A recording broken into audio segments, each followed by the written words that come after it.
What is up, guys? My name is Mark Santamaria. Welcome back to the channel. Welcome back to the RC vlog. Before we get into what this vlog is actually about, let me give you all a couple of updates. A lot of you guys have been asking about that Traxxas T-Max that I got and that big package deal, that little lot deal that I got. And it is actually already sold. And it was actually sold before I could even put it for sale. A couple of people, actually a few people, reached out to me after I said I was going to sell it. And they really wanted a chance to purchase it. So someone from up north, a guy named Tim from up north, he contacted me. He seemed very adamant about buying this car, so he ended up saying that he would pay for shipping. He knew shipping was a concern of mine, so he paid for shipping, and I ended up profiting. So you guys know I bought that car for $100 with those two Vortex. So I bought it for $100. I wanted $160 for it. He gave me $160, and then he kind of paid for shipping. I kind of misguessed on shipping, so I ended up profiting about $54. I sold it. After all was said and done, I had $154 in my pocket after that transaction. I did upgrade some stuff on it, but I did also downgrade some stuff on it, so it was kind of a wash. So I'm in the green. I'm in the green on that deal already for $54, and I haven't even started working on my two Vortex, which I'm excited about that. But before I even work on that, I need to get my nitro buggy running. You guys have been you guys basically peer pressured me and get back in nitro. I didn't want to get back in nitro. And for the record, guys, for you guys who just started watching, I've raced nitro. I raced nitro for a long time. Probably I just stopped racing nitro after I signed back on with Techno, and it's so I could vlog more. And you guys straight up peer pressured me into getting a nitro again. I mean, I'm not gonna lie, kind of wanted one. It is nitro, it's competitive, it's fun. But I'm not looking for the maintenance and stuff like that, but it's here, it's done. You saw the last video, it's not done. I have ran into some problems, not the happiest about it. I'm gonna basically tabulate, right? That's tabulate. Yeah, all the costs and everything that I did on this car, so you guys will know exactly how much I have in it, but I have more in it than I wanted in it. I'm still waiting on some parts from Techno, so it's not done. It's pretty much done without a motor in it because I'm going to break a new motor for you guys. I might break a new motor for you guys. I might throw in a motor that I know is running if there's a race that comes up really quick. But I want to break in a new motor. It's pretty much done already. I'm just waiting for those parts. I'm waiting for those shock body that I need. So as soon as that shock body comes in, which I actually got to check the tracking on it. It should be in here tomorrow. I will get it on there and start breaking it in, and then my nitro car will be ready. I'll run my nitro car. But more importantly, today it's basically my Friday. It's Thursday, which you guys, it's not gonna be Thursday when you guys see this, but it's Thursday right now for me, and I'm on vacation from tomorrow all the way until next Monday, so 10 days. I'm super excited.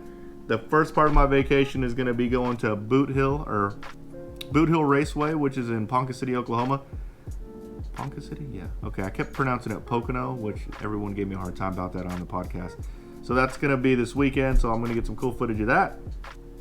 And then, I don't know, I might do a staycation, I might do a last minute on-road vacation, might take the family somewhere, but I'm going to be off all next week. It might be a week of just knocking out vlogs because I got a whole bunch of cool stuff for y'all. So if you haven't done so already, go subscribe to my channel, turn on the notification bell. Anyways, let's get on to why I even decided to make this particular vlog. So one of my least favorite things to do in RC, which there's ways around this, and I do every possible way to get around it, but there's several things that I don't really like, but there's obviously the things that I like outweigh it, but one of my least favorite things is cutting Lexan bodies. Sorry guys, it's freaking hot out here. Whenever the camera is not running, I can run a fan, but I don't want to. Woo, it's hot. It's Texas, guys.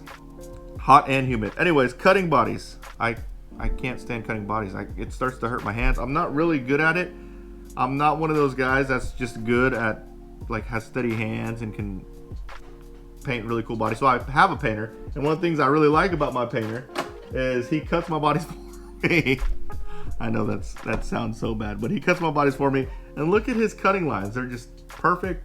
They're beautiful. I like them a lot. So I let him cut my bodies for me, which is super cool. But I can't stand it. Anyways, I'm going to show you guys. I think I figured out the secret to not just killing your hands on cutting bodies. So I bought this body when I bought my Techno MB48.4. I knew I needed another practice body. He came with a body, but it was really scrappy. And I saw a guy that was getting out of the hobby, or not out of the hobby. He was switching brands, and he had MB48.4 body for sale, which is this one. And I got this body painted and backed for 15 bucks. Man, I've been out like the month of freaking June. I was killing it with good deals. So picked up this body, but it's not cut out. So today I'm gonna cut it out. I'm not looking forward to cutting it out because I can't stand cutting it, but I got some stuff. I got some stuff to apparently that makes cutting it out a lot easier. There's a couple of ways you can cut it. So the first way is obviously you get Lexan scissors, which Lexan scissors and just cut it, but getting the angles, and sometimes it doesn't come out as clean and it hurts your hands like carpal tunnel like crazy. The other way to do it is to score the body. When I say score the body, you take a X-Acto knife and you basically just run it like you're cutting the body, but you're not really cutting it. And you should, in theory, be able to just break it, and it will just break clean. I'm a little scared to do it because I don't know.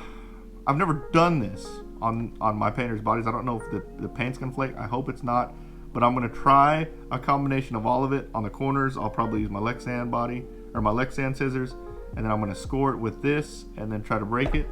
But I got a really good tip one time whenever I needed a Dremel. The best way to like do the finishing touches, like when you're doing the edges and possibly the body post holes, is to use a Dremel. And a lot of people use the big sanding, the small sanding, I guess the head, Dremel tool head, I guess that's what they call it.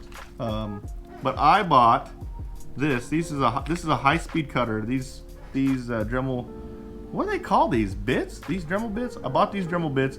Someone let me borrow them before whenever I was cutting a body, and it cuts way quicker, way faster, and it cuts them clean. So I'm gonna try this.